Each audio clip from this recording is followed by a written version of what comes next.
बच्चों को खाना खिलाते हुए, बच्चों के साथ खेलते हुए, बच्चों की मासूमियत पर खुश होते हुए, बड़ों का आशीर्वाद लेते हुए ये केंद्रीय मंत्री अनुराग ठाकुर की चुनावी तस्वीरें हैं। अनुराग ठाकुर पहाड़ों की पगडंडियों से राजनीति की पथरीली राह पर चलते हुए इन दिनों हिमाचल में चुनाव प्रचार में जुटे हुए हैं। अनुराग ठाकुर जहां भी जा रहे हैं वहां पर लोगों की भीड़ उमड़ रही है। उन्हें बड़ों का आशीर्वाद मिल रहा है, हम उम्रों का साथ मिल रहा है, तो बच्चों की मासूमियत उनके चेहरे पर मुस्कान बिखेर रही है।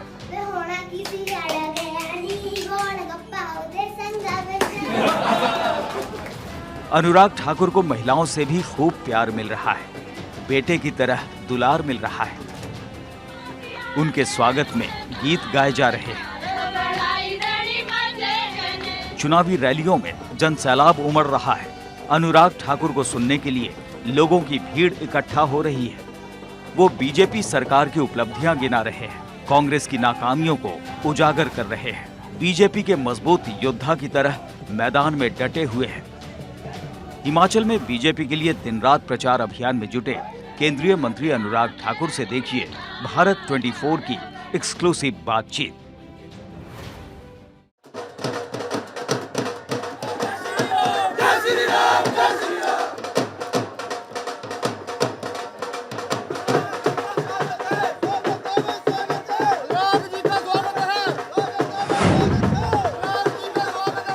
हिमाचल का चुनाव अपने चरम पर है। चुनाव प्रचार अपने आप में एक अलग सा ही माहौल पूरे हिमाचल में आज जारी कर रहा है।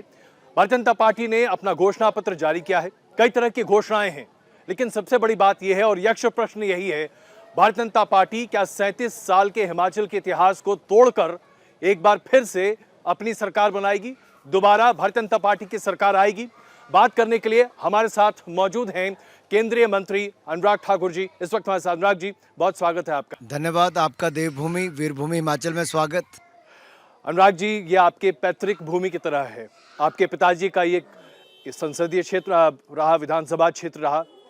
यहाँ पर जब आप आते हैं, ये जमीन आपको कैसे पुकारती है? मैं तो इसी जिला का रहने वाला हूँ, मेरा घर यहीं पे है और जितने मेरे भाई बहनें यहाँ पे खड़े हैं, यही मेरी ताकत है, जिन्होंने एक बार नहीं 4 बार सांसद बनाया। आज अगर मैं केंद्रीय मंत्री भी हूँ या पूर्व में राष्ट्रीय अध्यक्ष युवा मोर्चा का रहा, किसी भी भूमिका में रहा, तो जब जड़ें मजबूत थी, जनता साथ में थी, कार्यकर्ताओं का समर्थन था, तभी जाकर आज देश में पहचान बना पाया हूँ। अनुराग जी, यहाँ आप ज़बरदस्त कैंपेन भी कर रहे हैं, हम लगातार देख रहे हैं आपको। मैंने एक वीडियो में देखा, आपके पिताजी की बातें हो रही थीं और आपकी आंखें भर आई थीं। ऐसा क्यों? चुनाव के नॉमिनेशन के समय पहला दिन था और ये वो विधानसभा क्षेत्र है, ऐसे 2-3 और विधानसभा क्षेत्र हैं जहाँ पे 2017 में हमारा कोई बहुत अच्छा रिजल्ट नहीं रहा, लेकिन 17 के रिजल्ट के बाद 2019 तक जो कार्यकर्ताओं ने मेहनत की है और जो धूमल जी ने यहाँ पर मेहनत की, उसके कारण हम लोग 29,000 मतों की लीड पाए एक विधानसभा क्षेत्र में, जो आज तक नहीं हुआ था। ये जनता का प्यार, समर्थन और कार्यकर्ताओं की मेहनत थी। और जिस दिन मैं नॉमिनेशन के दिन आया तो इन्हीं कार्यकर्ताओं में जो जोश था, उत्साह था, ऐसा लगता था बीच में से कार्यकर्ता को टिकट मिली है, एक पूर्व सैनिक को टिकट मिली है, संगठन के एक व्यक्ति को टिकट मिली है और हर कोई इस चुनौती को स्वीकार करने के लिए तैयार है। तो मन में खुशी होती है। मैं उस राजनीतिक दल का हिस्सा हूँ जो आज दुनिया का सबसे बड़ा राजनीतिक दल है। और सबसे बड़ी बात यह है कि आज ना केवल वो उस विधानसभा क्षेत्र, उस संसदीय क्षेत्र, उस प्रदेश में जहां धूमल जी जैसे नेता हैं, जिन्होंने चुनाव के नतीजे के बावजूद 4-5 दिन के बाद फील्ड में काम करना शुरू किया और आज जो उम्मीदवार कोई भी होता उसके लिए रणभूमि तैयार करने का काम किया। प्रधानमंत्री जी ने कहा कि अगर हिमाचल की जनता उनको वोट देती है तो ये वोट उम्मीदवार के लिए नहीं है, उनके लिए है, ये वोट मोदी के लिए है। यानी सबसे बड़ा चेहरा प्रधानमंत्री नरेंद्र मोदी ही रहेंगे। देखिए, प्रधानमंत्री मोदी जी हिमाचल को अपना दूसरा घर मानते हैं और हिमाचल प्रदेश को देने में कहीं कमी नहीं छोड़ी। मोदी जी ने तो यहाँ पर all India institute of medical sciences 750 बिस्तर का 1500 करोड़ रुपए का दे दिया। 100 सीट का मेडिकल कॉलेज भी है, पीजीआई मेडिकल इंस्टीट्यूट दे दिया, 4 नए मेडिकल कॉलेज दे दिए, IIT, IIM, triple IT, NIT से लेकर सेंट्रल यूनिवर्सिटी सब दे दिया। भानुपल्ली बिलासपुर रेलवे लाइन दे दी, ऊना से लेकर दौलतपुर चौक तक ट्रेन दे दी, वंदे भारत एक्सप्रेस दे दी। हिमाचल प्रदेश को 50,000 करोड़ के प्रोजेक्ट दिए, 1 रैंक 1 पेंशन मेरे पूर्व सैनिक भाइयों के लिए दे दिया। जो मांगा उससे बढ़कर मोदी जी ने दिया है। अब हमारी बारी है, कमल खिलने की तैयारी है।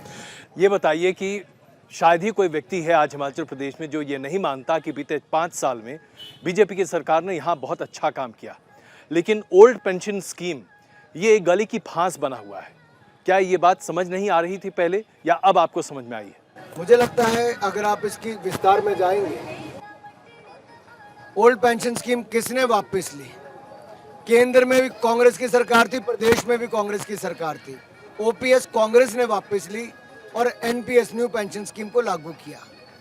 10 साल कांग्रेस की सरकार देश में भी रही, दिल्ली में और प्रदेश में भी रही, लेकिन इन लोगों ने इन 10 सालों में ओल्ड पेंशन स्कीम को लागू नहीं किया, उल्टा वापस लिया है।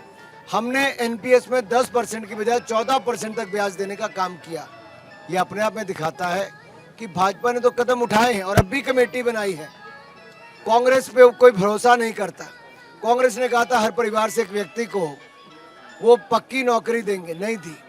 फिर अगले चुनाव में कांग्रेस ने कहा कि हम बेरोजगारी भत्ता देंगे, नहीं दिया। कांग्रेस ने कई राज्यों में कहा कि वो किसानों का कर्जा माफ करेंगे, नहीं किया। कांग्रेस कहकर भी नहीं करती है और हम जो कहते हैं वो करके दिखाते हैं, और जो नहीं भी कहा वो भी करके दिया तो मोदी सरकार ने और भाजपा की सरकार ने किया।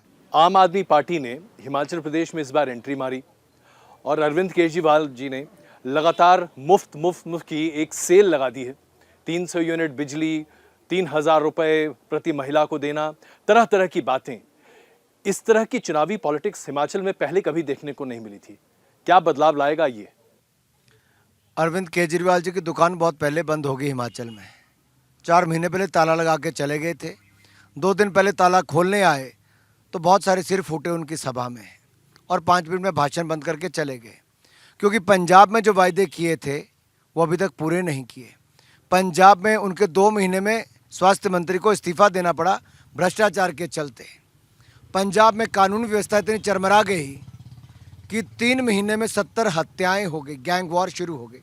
और परसों एक हिंदू नेता की पुलिस की मौजूदगी में हत्या कर दी गई अमृतसर में। ये अपने आप में दिखाता है कि आम आदमी पार्टी की हालत क्या है। और अरविंद केजरीवाल जी ने बड़े बड़े वायदे किए थे। कहाँ पर? उत्तराखंड में, उत्तर प्रदेश में, कहीं कुछ नहीं मिला, खाता नहीं खुल पाया। आज लिख कर ले लीजिए, आम आदमी पार्टी का खाता भी नहीं खुल पाएगा। मैं इस बात को गांठ बांध लूं, अनुराग ठाकुर जी का बयान, आम आदमी पार्टी हिमाचल प्रदेश में खाता नहीं खोल पाएगी। खाता भी नहीं खोल पाएगी और जमानत भी नहीं बचा पाएगी किसी भी सीट पे। क्या बात है, इस पर तो तालियां बजनी चाहिए। अनुराग जी, कांग्रेस पार्टी ने यह कह दिया है कि आपकी बी टीम है आम आदमी पार्टी। आपके ऑफिस में तय हो रहा है कि आम आदमी पार्टी का कौन सा उम्मीदवार खड़ा होना चाहिए। ये बी टीम हमेशा आपके लिए क्यों खड़ी कर दी जाती है? तो मेरे लिए तो बहुत अच्छा था अगर वो खड़े होते तो वोट डिवाइड करते। ऐसा नहीं है जी, हमें किसी की आवश्यकता नहीं है। हम अपनी विचारधारा की लड़ाई पर लड़ते हैं, अपने गरीब कल्याण और विकास के मुद्दे पर लोगों के बीच में जाते हैं। आज हम कह सकते हैं देश में 3 करोड़ 22 लाख लोगों को पक्के मकान बना कर दिए, रसोई गैस का सिलेंडर दिया हर घर को, बिजली का कनेक्शन दिया, 4-4 LED के बल्ब दिए, 12 करोड़ शौचालय बना कर दिए, बैंक खाते खुलाए, 5 लाख का इलाज भी मुफ्त में दिया, हर घर को नल से जल देने का काम किया। कोई और सरकार नहीं कर पाई। हमने जो 7 सालों में किया, कांग्रेस 60 साल में नहीं कर पाई थी। तो ये बताइए कि कांग्रेस पार्टी, आम आदमी पार्टी लगातार भारतीय जनता पार्टी के काम को नकार कर एक नेगेटिव पॉलिटिक्स कर रही है क्या? निश्चित तौर पर कांग्रेस तो ऐसी हालत में है कि कांग्रेस की जो यात्रा निकल रही है वहाँ टुकड़े टुकड़े गैंग साथ में चल रही है। जो नारे लगाते थे, चुनौती देते थे और कहते थे भारत के टुकड़े हो 1000 इंशाल्लाह इंशाल्लाह, जो पोस्टर चिपकाते थे a country without a post office, एक ऐसा देश जिसका नामो निशान ना हो, तो आप कल्पना कीजिए ऐसे लोग आज राहुल गांधी की यात्रा में है तो कांग्रेस कहाँ पर खड़ी है, ये देश को देखना पड़ेगा। आपको ये कुछ अजीब सा नहीं लगता कि राहुल गांधी हिमाचल प्रदेश की यात्रा पर आ ही नहीं रहे? उनकी भारत जोड़ो यात्रा भी दक्षिण भारत में ही घूम रही है। उनको पता था गुजरात हिमाचल हार नहीं, तो इसलिए दक्षिण भारत में घूम रहे हैं।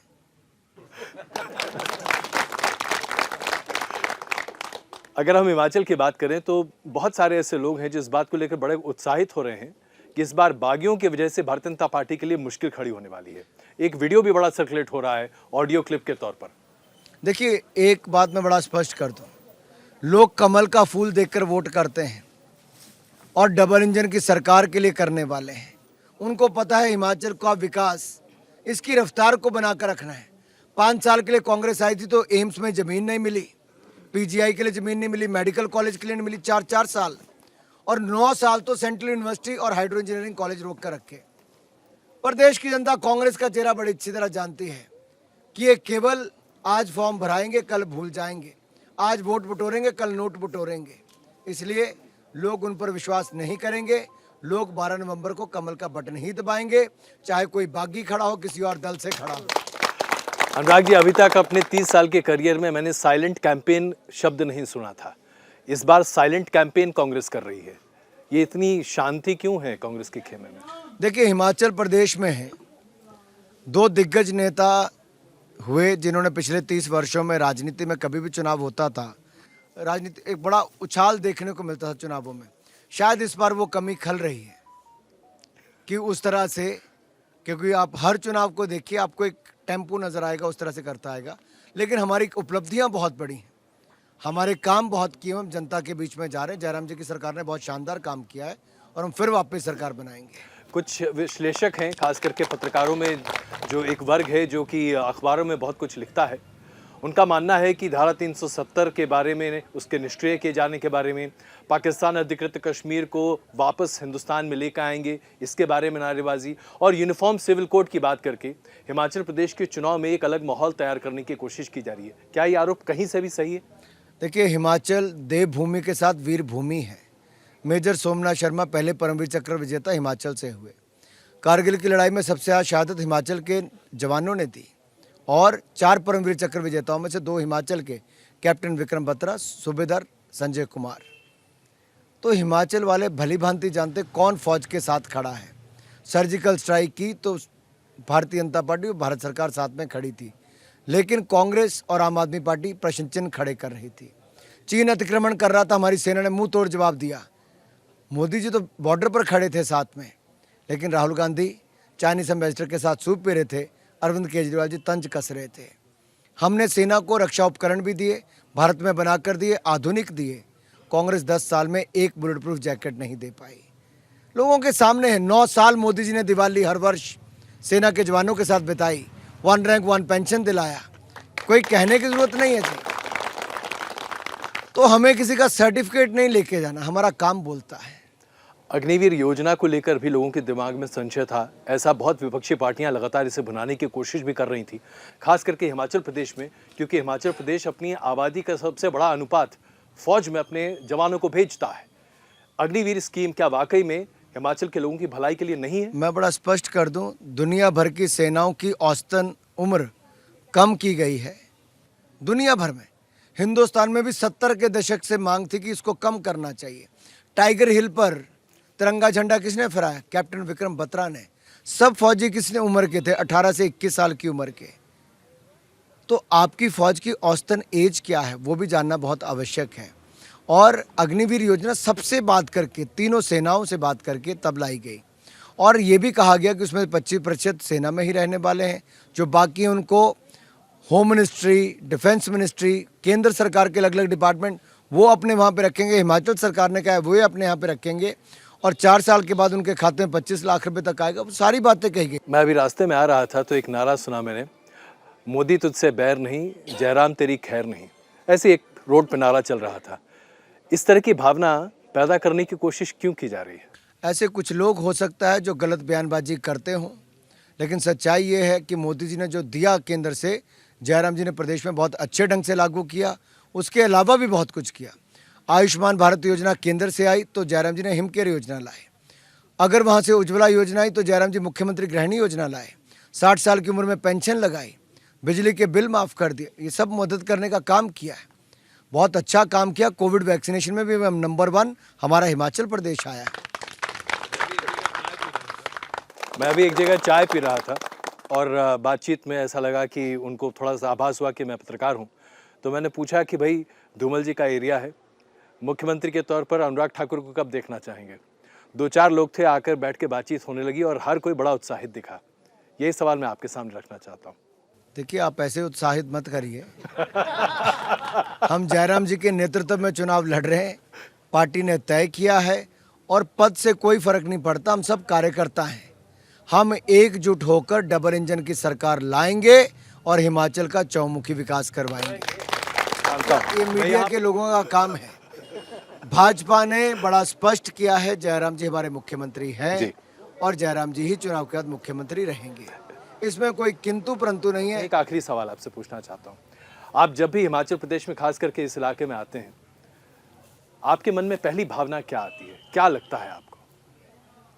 जनता के प्रति समर्पण, अपने क्षेत्र का विकास, और लगता है कि यहाँ के लिए जितना ज़्यादा से ज़्यादा कर सकें उतना कम है, क्योंकि जो प्यार मान सम्मान हिमाचल की इस देवभूमि ने और विशेष तौर पर हमीरपुर संसदीय क्षेत्र ने दिया है वो अभूतपूर्व है। आज देश में पहचान बनी है, नाम हुआ है, तो क्योंकि मेरे स्थानीय लोग मेरे पीछे खड़े रहे, इसीलिए हम भी उतने समर्पण भाव से अपनी जनता के साथ खड़े रहते हैं। अनुराग जी, आपने बहुमूल्य वक्त हमें दिया, आपके बहुत सारे वोटर्स का वक्त हमने ले लिया। आपका धन्यवाद और बहुत बहुत स्वागत। अनुराग जी को जय श्री राम, जय श्री राम, जय श्री राम, जय श्री राम, जय श्री राम।